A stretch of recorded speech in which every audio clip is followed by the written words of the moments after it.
Okay, let's get started. Jeff, you're top of the agenda. Enabling branch protections across most repos in our working group. Yeah, we're looking at turning on the RFC for branch protections using automation that is set up for everyone to make use of. It'll I guess require PRs to all the repos, and if there's anything that we need to whitelist or opt out of, that can be done. Just let me know. I didn't hear much feedback in the Slack channels about this, so just wanted to bring it up and give everyone a last chance to object. Do you have a day when you're planning on enabling? I don't know, Friday? So Friday, probably you might see things break. And then people might yell at you and say, actually, I want this repo opted out. And that's going to be possible. Let's do it Monday then. Okay.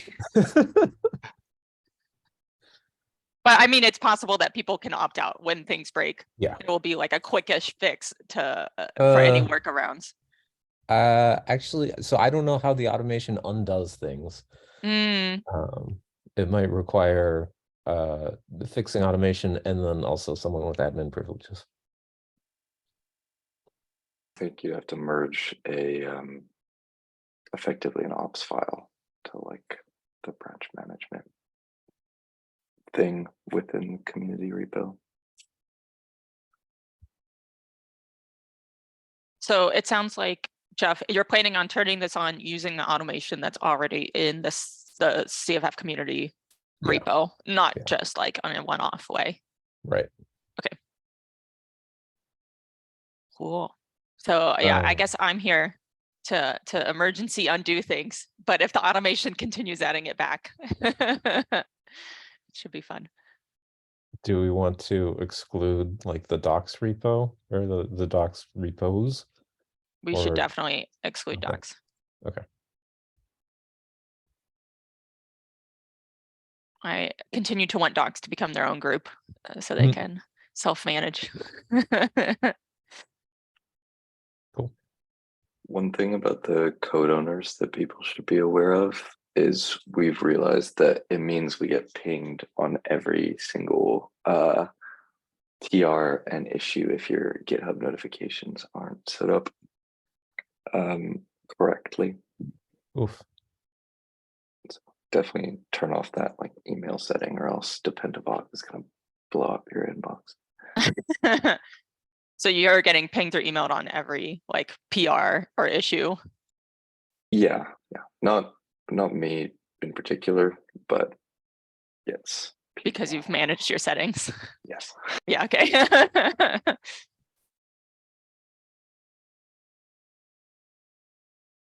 Yeah, so do I. It's a double-edged sword because then I miss things. But also my email inbox is manageable. Cool, this is gonna be great. Thank you for getting us one step closer to compliance, Jeff. Sure. Any other thoughts about mandatory PRs for repos? Cool. You'll send out a warning in the thread right before you do it, so that way people will know. Totally. Yeah. Great. Okay, Jeff, you also have the next thing on. Requiring all future changes to GoRouter's routing algorithms be off by default.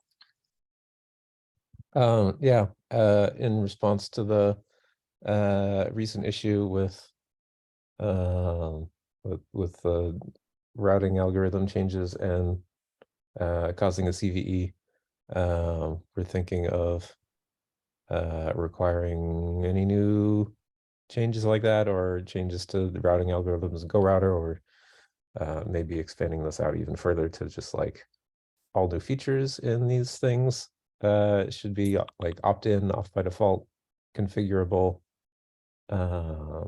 Curious what everyone else's thoughts were on something like that. Can you give, since I was out on vacation while this CVE came in, can you just give like a little bit of context around how the CVE was related to routing algorithms? Because I thought it was caused by Go changing. No, so there was a new feature in the Go router's retry logic, so that it could retry certain post requests if the requests hadn't actually been sent to backends. And as a result, it also got requests that were canceled tied up in that, and those got retried, and it also, because it was canceled, they immediately failed and then brought the backend apps offline.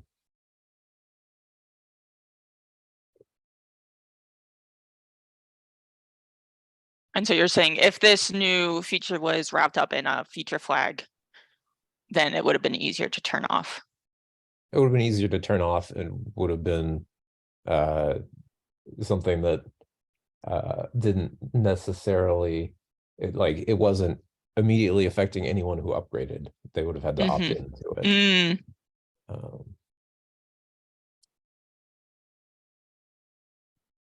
I see.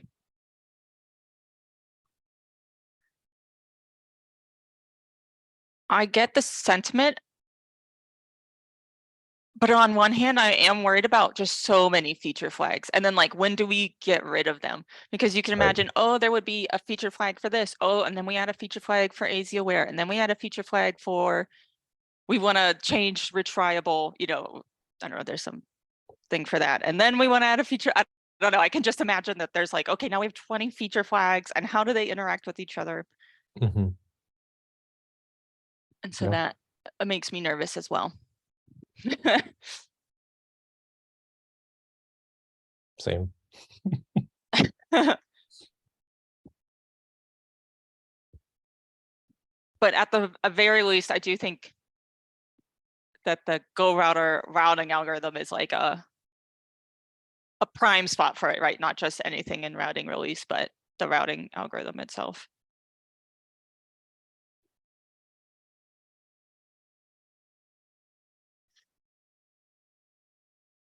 I feel like one thing we're not very good at is getting rid of these feature flags.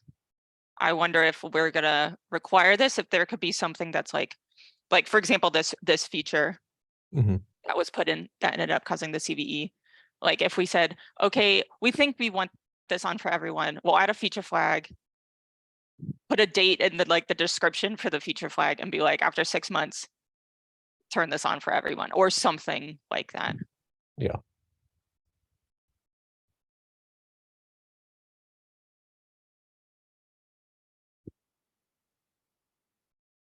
Presumably, this requirement would actually be like case by case, right? There's some things that are just going to happen that are going to be like, nope, we need to turn this on. Sure, like security, you mean? Yeah. Yeah. I like the idea of having some methodology for doing stuff that's not security related. Off by default, delete the feature flag after some point once we turn it on. That sounds nice. I don't know if I'm as enthused by the idea of like everything should be off by default, and we should go down that path by default.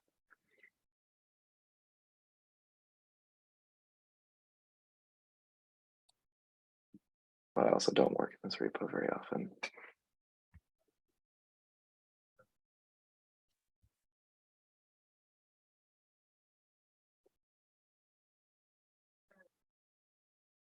Jeff, where were you thinking about, or were you thinking about where we should propagate this idea or record this idea? Yeah, I don't know. I'm like, we've got some sort of docs area in the routing release repo, I think. Maybe One of those working agreements for the working group might be an idea.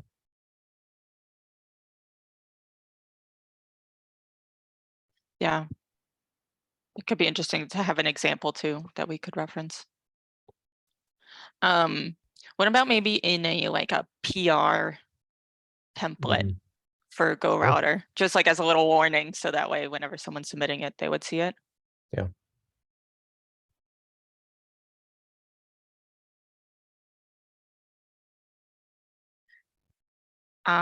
Whichever way you go with this, wherever you want to document it, you'll end up having to create a PR because PRs are now mandatory. And so when you do that, can you share it with the group to make sure that we agree on like the wording and Sure. everything? But I think generally I'm in favor. Okay. Plum, you're next. You want to nominate someone as a contributor? Yep, Konstantin Lapkov. He's a member of our team. I asked him to gather a list of recent contributions he has already done. So I see him strongly committed to the Cloud Foundry initiative, and I see him long term as a active member of our team. So yeah, I would like to develop himself in a kind of a step-by-step, gradually get different roles. So, and by contributor, you mean just like the first level, right? So he would be a Yeah, contributor first and then reviewer and then. Yeah, Okay, exactly. okay. He's currently a regular member of the CFF, and I would like to promote him for this very first step. Yeah. Is there a PR that you have to make to the community repo for that to happen? To be honest, I'm not aware what actually needs to be done. We haven't done that so far. So if there is some sort of process, I can do so. Yeah, I'm definitely in favor of anyone becoming a contributor, especially with the work it looks like he's done so far. Let me offline figure out what the process is, and then I can make sure that makes its way through. Okay. Really had to do. I will make sure to follow up on that. Great. Would you like to sing his praises anymore?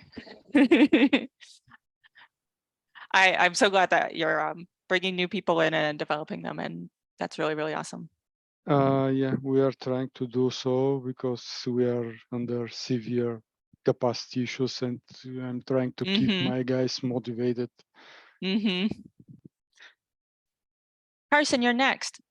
Hotel collector. I don't know what that is, as an aggregate metric egress option. Yeah, I've been considering our aggregate metric egress options for some time now. This is just sort of a heads up that we'll probably look to publish some kind of proposal doc soon. OTEL stands for Open Telemetry. Probably should have whatever the word is, shortened that. There's a bunch of competing metric and log egress agents right now. Some notable ones are FluentD, FluentBit, Telegraph, Open Telemetry. I guess FileBeat is one that apparently people are very in love with or hate. We've been looking at a bunch of them recently and considering ways that we could start incorporating off the shelf kind of agents that we could configure to provide a lot of different metric egress options right off the bat. The history of metric and log egress in Cloud Foundry is usually we like to build our own agents so that we can control them completely, which has been great for a lot of reasons and bad for one very, very big reason. And that's that we can basically limit ourselves to only one protocol or 2 protocols at any given time. It's very hard for us to manually build and manually maintain agents that can speak in a lot of different metric or log protocols. And nozzles was one way to solve that in the past, but with the logregator m times n scaling problem, we've been looking for an alternative on VM or gateway or sidecar type solution for some time, and we seem to be aligning on the OpenTelemetry collector, primarily because it's written in Go. It has a more active community than Telegraph. It's a CNCF project, and yeah, I guess just to compare and contrast real quick, with Telegraph is actually spelled with an F instead of a PH at the end of it. I know, tech companies and their names. Oh, because it graphs logs. Yeah. Okay. I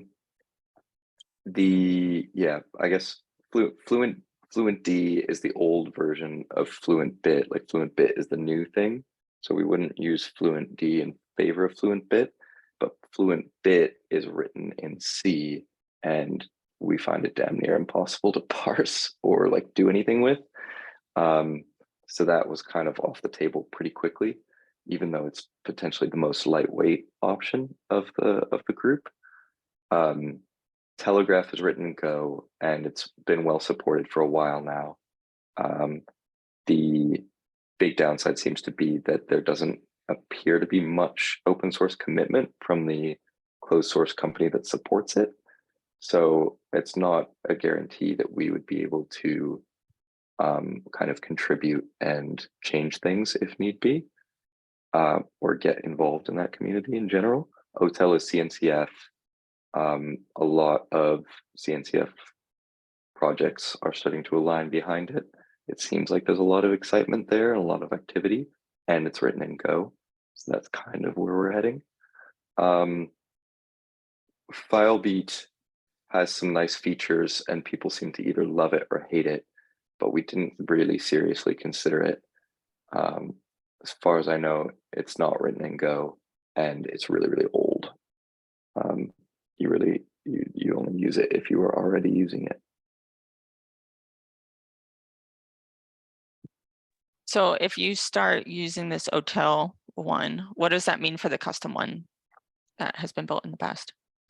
So ideally, we would look for a Bosch release solution where we could drop a new agent onto the VM, with that agent being an OTel collector. And now you'd have the ability to configure, instead of using your old nozzles to subscribe to the logregator and then forwarding logs from there, you could instead plug in an aggregate metric drain in the same vein as how operators plug in aggregate syslog drains, and have that aggregate metric drain basically push from every VM towards your unified whatever metric solution. So would we be supporting the old version still, or would we be phasing it out? That would be with an eye towards phasing it out, although that would be more of a long-term effort, acknowledging that a lot of people have built a lot of things that depend upon that thing.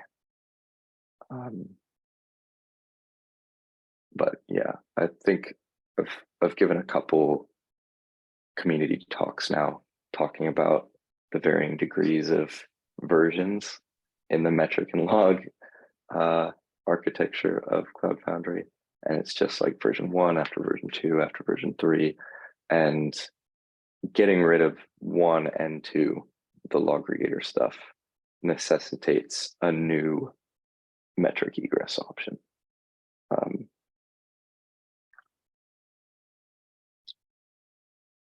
And we would ideally like to bring in an open source standard agent rather than build our own.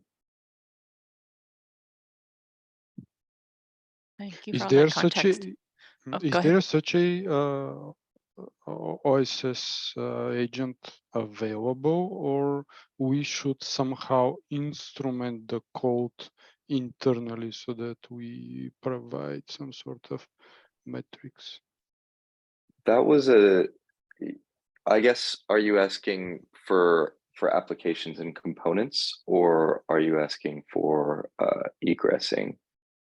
Like, I I guess, yeah, go for it. was also interested about the open telemetry, and we had an idea somehow to try to instrument the BBS code itself so Mhm. that it provides some sort of open telemetry metrics or whatever, and Yeah. try to collect those metrics with Dynatrace on top, for example, and build some dashboards, etc., etc. And I was more or less interested about whether if there is already a kind of an agent available, because currently we use Dynatrace agent running on the VMs, but it's flaky. It's actually flaky sometimes.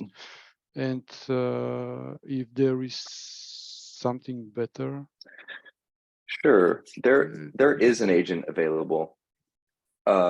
It's called, in OpenTelemetry land, it's called the collector.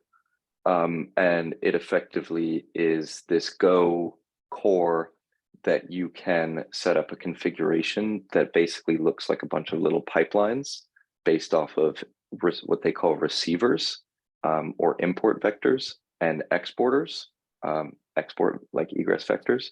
And each of those receivers or exporters, along with processors and a bunch of other concepts that they have, provide the ability to listen and send on any protocol, with the core sort of translating between all of them using OTLP, which provides for some really nice use cases where, in like an ideal long-term world, you could have an operator who's like, I have an aggregate metric drain that I need to speak in OTLP going to Splunk, for instance, but I also want us to continue to forward like Go Logregator envelopes to our old Splunk instance, so that like can keep going while we start getting this new one up off the ground.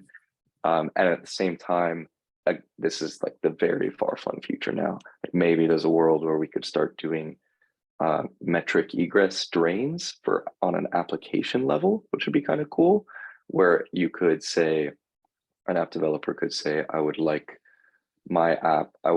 for my app's metrics to be forwarded over this protocol. How we would do that backend connection is maybe another story. That's the tricky part. But the nice thing about the OTel collector is you specify the list of of like protocols that it contains up front, which affects only the initial size of the thing. And as far as we can tell, it's not big enough to be a concern on the VM at least. And then you could speak to it in any of those protocols and send out of it in any of those protocols. You mentioned also instrumenting components to speak other protocols. That's something that we've historically tried to do and failed at pretty significantly in the past. Like, there's part of the reason there's so many metric agents is that we've been unable to move certain components off of their metric egress solutions from years past, right? Like UA, CAPI still use the statsd collector, and haven't been able to move off of it for various reasons. Giving them, this is more of a side note, but I would hope that adding an agent that could actually listen in multiple formats rather than in our like custom format, we would be able to eliminate some of our other listeners and have those components just send directly to this kind of default demux and mux product. And then maybe we could have a look at trying to get component teams to actually change the way that they egress metrics to something that's a little more comprehensible, but that's been harder to do.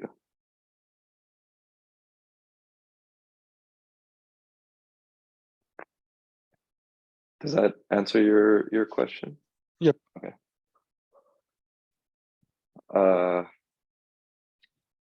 Anything else I want to call out here? Yeah, proposal incoming. Keep an eye out for it. Nice. Yeah. Great. Thank you for sharing, Carson.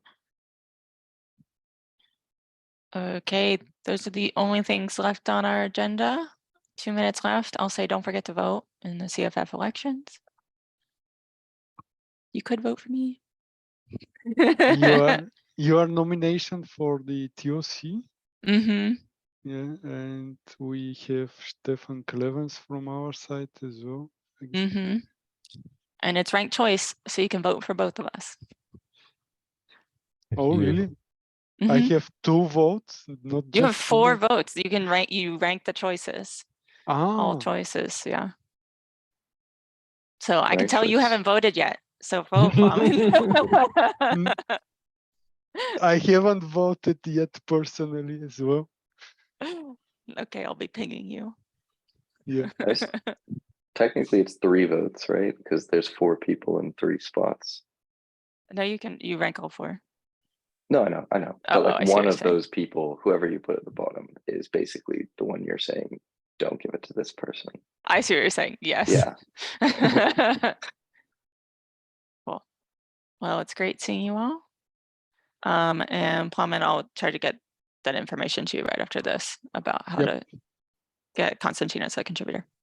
Okay. Thank you. Yeah. See you all. Bye bye.